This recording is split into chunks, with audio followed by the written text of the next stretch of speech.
बहू, ये योगेश्वर चाचा हैं, हमारे खानदानी सहायक। कपड़ों की रख रखाव की जिम्मेदारी इन्हीं के जिम्मे है।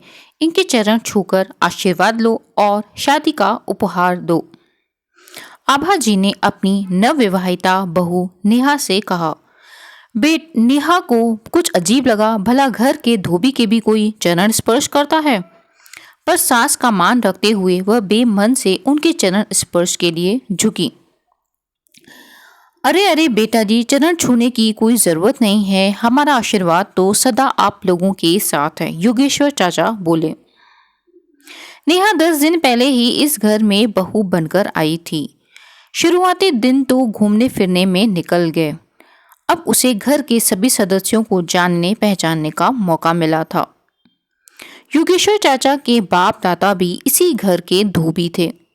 वह उन्हीं के साथ इस घर में आया करते थे। घर के सदस्य सा उन्हें स्नेह और सम्मान मिलता रहता है। सब उन्हें योगेश्वर चाचा कहते हैं। आभा की खानदानी परंपरा अनुसार योगेश्वर चाचा को तनख्वाह के साथ भरपूर सम्मान भी देती। बदले में योगेश्वर चाचा भी पूरी ईमानदारी से अपनी सेवाएं देते।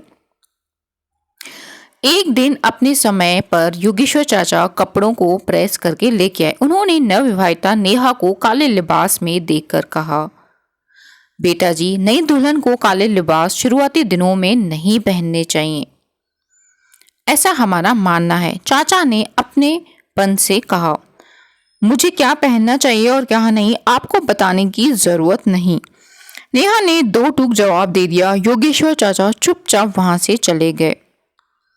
नेहा के मायके में घर की साफ सफाई, बर्तन धोने के लिए काम वाली बाई तो थी, लेकिन कपड़े तो उसकी माँ ही धोया करती थी, वह भी वॉशिंग मशीन में।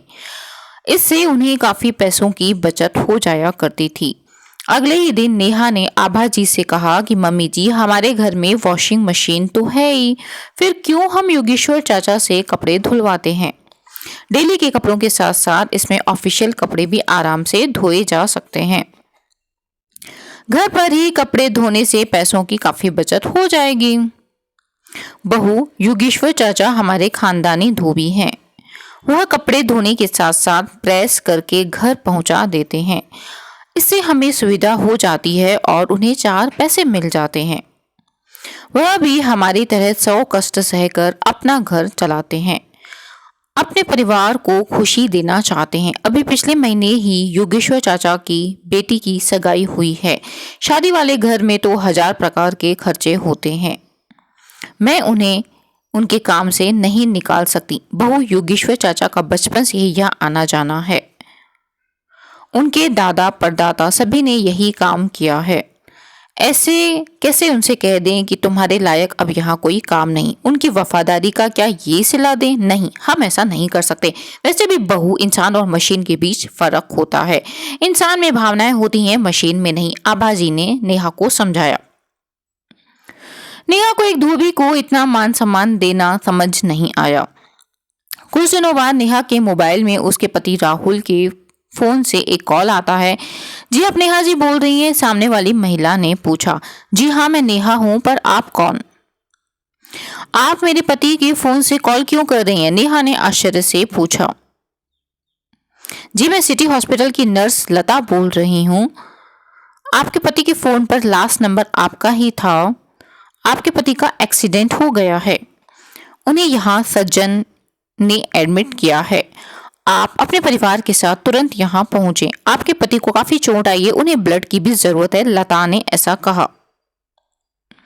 नर्स की बात सुनकर नेहा के तो हाथ पांव सुन्न पड़ गए। आभा जी के पूछने पर नेहा सिर्फ इतना ही कह पाई कि हमें तुरंत ही सिटी हॉस्पिटल जाना होगा।